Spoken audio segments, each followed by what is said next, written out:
ষষ্ঠ শ্রেণীর শিক্ষার্থী বন্ধুরা, আমরা আরও একটি নতুন ক্লাসে আজ উপস্থিত হয়ে গেলাম।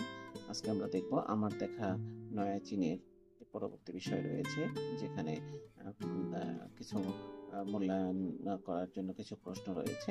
সেই প্রশ্নগুলো আমরা কিভাবে উত্তর তৈরি করব এবং বইয়ের কাজটা কিভাবে কমপ্লিট করব, সেই বিষয়গুলো আমরা আজকে জানবো। তো চলো শুরু করা যাক আজকের ক্লাস।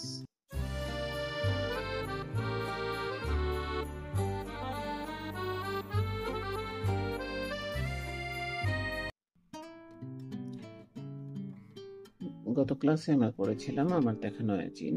তো সেই পার্ট থেকেই কিছু প্রশ্ন এখানে রয়েছে পড়ে কি বুঝলাম। এখানে বলেছে, দেখো, ক নাম্বার প্রশ্ন হলো, লেখক এখানে কিসের বিবরণ দিয়েছেন? আমি লিখেছি, লেখক বিবরণমূলক এই লেখায় একটি দেশের রাজনৈতিক, সামাজিক, অর্থনৈতিক ও সাংস্কৃতিক নানা বিষয়ের বিবরণ দিয়েছেন। কিসের বিবরণ দিয়েছেন তা আমরা এখানে লিখেছি। তারপরে রয়েছে বিবরণটি, খ নম্বর প্রশ্ন হলো, বিবরণটি কোন সময়ের এবং কোন দেশের? আমি এখানে লিখেছি হলো, বিবরণটি 1952 সালের সদ্য স্বাধীনতাপ্রাপ্ত চীন দেশ সম্পর্কে এই লেখাটি লেখা হয়েছে। এরপরে দেখো, গ নম্বর প্রশ্ন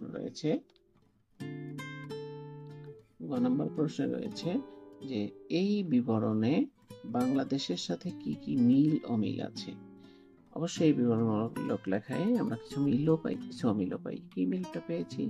সামাজিক পরিবেশের এবং প্রাকৃতিক পরিবেশের অনেক মিল রয়েছে, যেমন হাট বাজার, লাইব্রেরি, নৌকা চলাচল ইত্যাদি।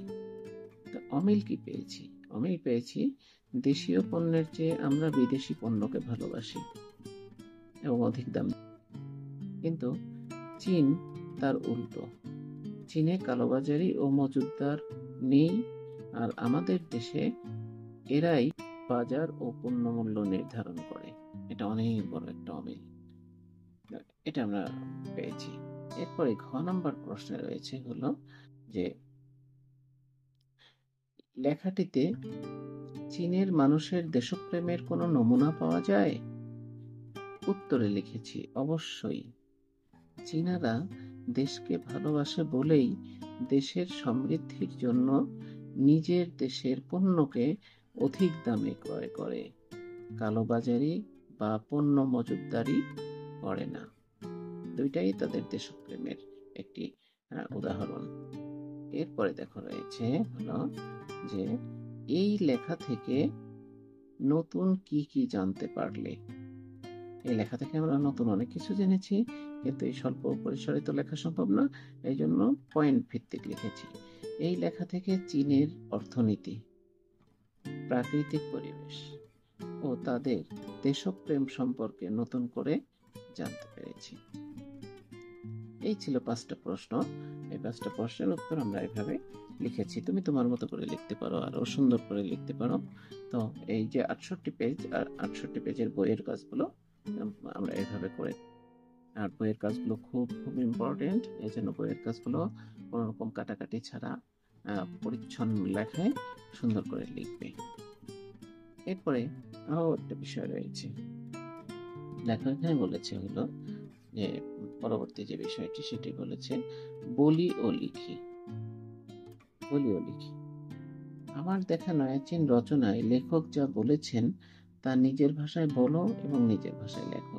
তো নিজের ভাষায় তো বলতে পারছি না, আমরা এখানে লিখছি। তো দেখো কি আছে এখানে। আমি লিখেছি, আমার দেখা নয়া চীন রচনায় লেখক চীনের লাইব্রেরি, এদেশের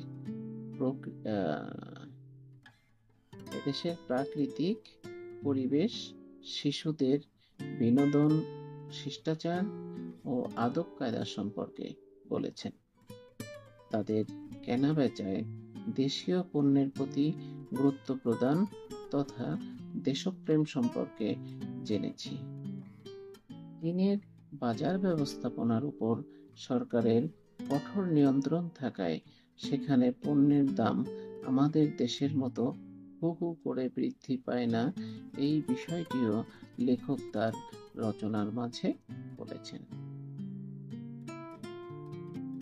এই বিষয়গুলো আমরা জেনেছি নতুন করে, বা লেখক এইগুলো আমাদেরকে কি করেছেন, এই রচনার মাধ্যমে বলেছেন। এবার আরো একটি গুরুত্বপূর্ণ বিষয় রয়েছে এই পাঠের, সেটি হলো কিভাবে লিখব বিবরণ, অর্থাৎ বিবরণ কিভাবে লিখতে হয় তার কিছু ইনস্ট্রাকশন, নির্দেশনা এখানে রয়েছে। তো নির্দেশনাগুলো আমরা একটু দেখি মনোযোগ দিয়ে। বলেছে বিবরণ লেখার কোনো নির্দিষ্ট নিয়ম নেই, লেখার ভঙ্গি ও লেখার ধরন এক একজনের এক এক রকম।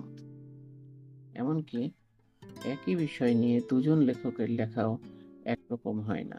তবে বিবরণ লেখার সাধারণত কিছু নিয়ম নিচে উল্লেখ করা হলো। এক নম্বরে রয়েছে প্রথমে লেখার বিষয় ঠিক করতে হয়।